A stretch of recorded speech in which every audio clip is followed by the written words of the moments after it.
Hey guys, just the countdown of the top 10 fattest countries in the world, based on National Health Surveys, WHO, compiled between years 2000 and 2008.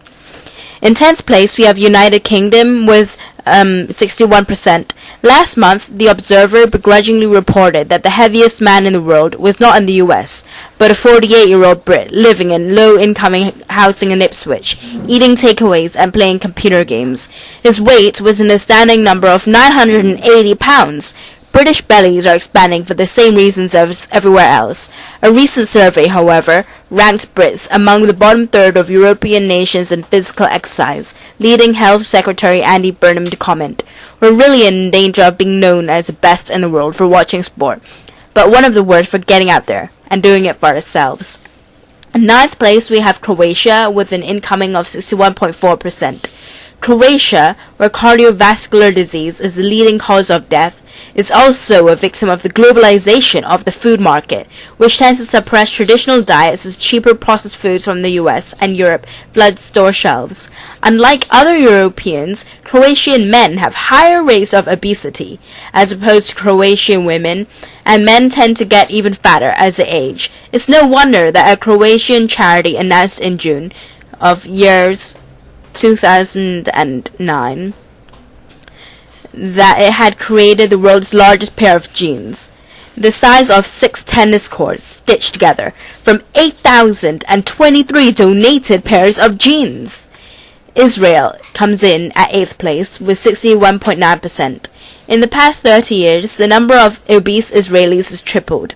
Evidence the country is truly part of the Western world.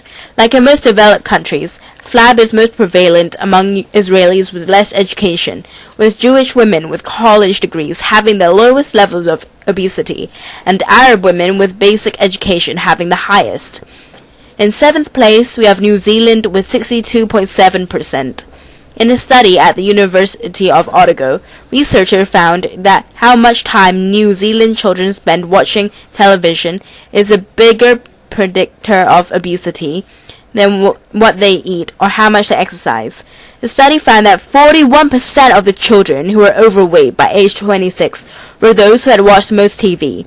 Television is not the only reason New Zealanders are gaining weight, but it's one modern development often cited for growing childhood obesity. In 6th place, we have Bosnia-Herzegovina with 62.9%. Once considered a problem only in high-income countries, obesity is dramatically on the rise in low- and middle-income countries like Bosnia-Herzegovina, where smoking, drinking, and eating unhealthy foods spiked during the war that ravaged the country from 1992 to 1995.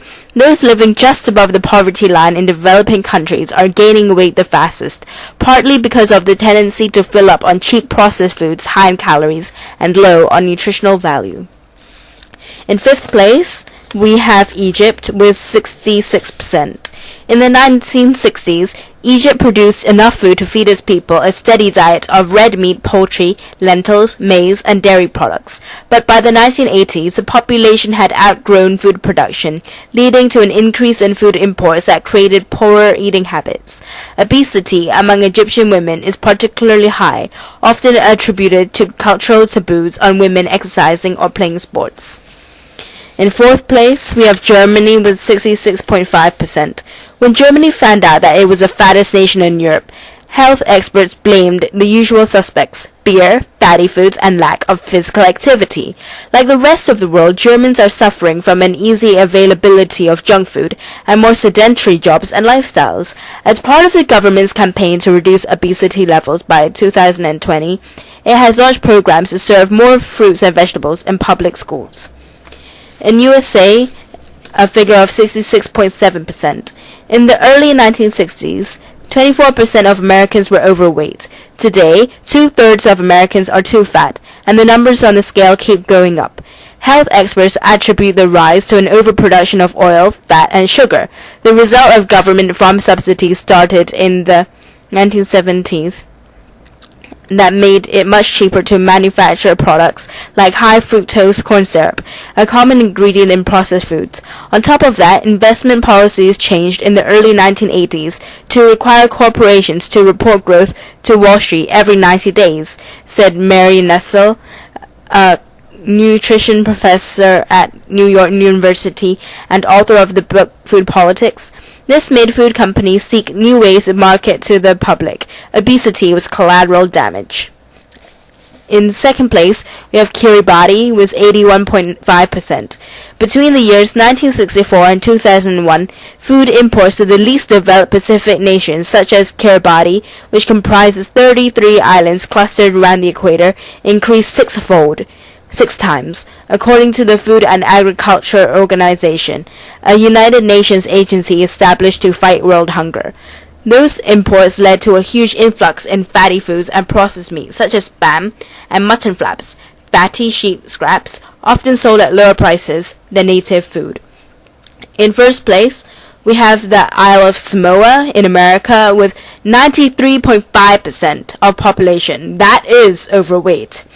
Traditionally, Pacific Islanders ate native foods high in complex carbohydrates and low in fat, such as bananas, yams, taro root, coconut, and fish. Since World War II, an explosion of obesity on the islands that corresponded with a rise in migration to the US, New Zealand, France, and Australia. That began to change dietary habits as family members abroad introduced those back home to Western eating and sent money home, giving locals the money to buy more food. Today, this six-island nation in the South Pacific Ocean tops scales as one of the fattest in the world. As seen by the countries of the highest percentage, that is a growing problem. This is a problem which affects many countries around the world, not just in well-developed countries, but also developing countries and underdeveloped countries, as they try and eat as much food as they can to fill themselves up in countries which are not so rich. And these foods often include processed foods, canned foods, and any other type of food which is not really high in nutritional value. Thank you. And I hope you liked the countdown. Thank you.